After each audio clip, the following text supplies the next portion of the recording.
I'm Dara Khosrowshahi, and I'm so pleased to have the opportunity to speak with you today. I'd first like to thank Matt for the invitation to join. Y'all don't need me to tell you that the transportation industry has no greater friend and advocate than Matt Dawson. So thank you, Matt. We'll talk about Matt Dawson. To make transportation safe, he needs to pull his head out of his ass, and accessible to everyone who needs it. Now, some of you might be wondering, what in the world is the guy from Uber doing talking about taxis? And it is not an unreasonable question. There was a time when you probably wouldn't have seen me up here on the screen. But times are changing, and I think that Uber being here today is a testament to the way that the taxi and ride-sharing industries are working more closely together than ever before. Try to get rid of them, now you're sleeping with them. For riders and the cities we all serve. Double standards, Case in point, pretty soon, riders in both New York City, where I grew up, and San Francisco, where I'm based, will be able to connect with taxi drivers for their trips. This is an especially exciting milestone for us in both the biggest taxi market in the US and Uber's hometown, so we're thrilled to be able to connect riders to the... Taxi drivers, I need you to listen up, right? This is the fool. This is the bastard here that tried to drive you out of business, Travis and him. They tried and tried and tried to destroy the taxi business so that Uber could take over. They didn't succeed, right? You taxi drivers know this, right? You kept on fighting.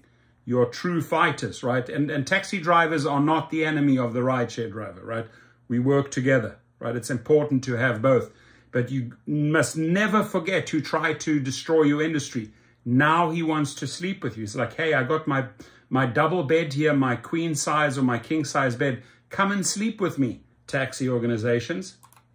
Local taxis that they know and rely on, while giving taxi drivers extra trip requests from Uber's huge base of customers.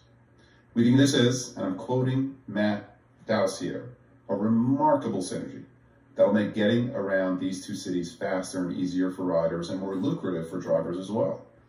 And that's certainly what we're trying to achieve with our greater investment in these important taxi partnerships. Listen, we're all in the business of getting people where they need to go. And that's why I think this year's theme, transportation equity, is such an important lens to view the for-hire industry through. In so many ways, the inequities are built into the fabric of our cities, making it incredibly challenging for way too many people to get around the places where they live. For the person who can't afford to buy a car or is unable to walk or needs to get home safely from a late night at work or just has a long commute, transportation becomes a daily challenge that only exacerbates larger social inequities. But we together have the power to make a real difference in closing these gaps. Taxi and rideshare together can provide access to transportation in chronically underserved communities, making it seamless for people with disabilities to get where they need to go, to get people to their medical appointments on time, making late night travel safer and more predictable for everyone, and so much more, all the while providing high quality and good paying work opportunities for an equally diverse community of drivers.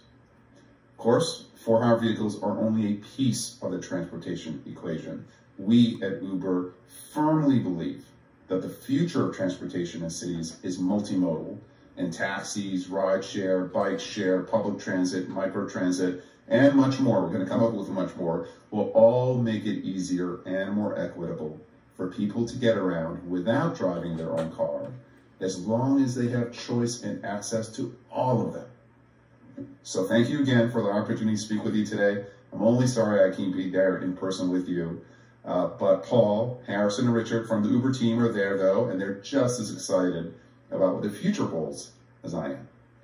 We're all living through an unprecedented moment of change for our industry and in general, and I and the entire Uber team are incredibly excited to work together to write the next chapter in the story of on-demand transportation.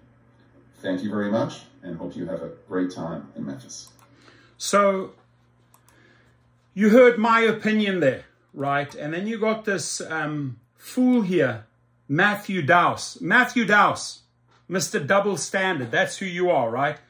You know that this company tried to drive you out of business, right? And taxi drivers fought and fought and fought to stay in business. Now You two are cozying up in the same bed? I mean, have you like completely switched? Are you throwing your taxi drivers under the bus here? Matthew Dawson, he's the partner and chair of Transportation Practice Group at Windles Marks. And he says here that Uber has come up with a kinder and gentler app. Give me an effing break. A kinder and gentler app. I mean, you are so deep up this guy's arsehole, it's not even funny. It must be dark inside there. So we're not falling for it. We're not falling for your crap, Do whatever you have to, but you've proven, your track record has proven over the years what your intentions were. And that was to destroy the taxi business, right? You were watching this on the sidelines, and then you must have done the miracle deal together, because now you're like cozying up in your little king-size bed. Good night.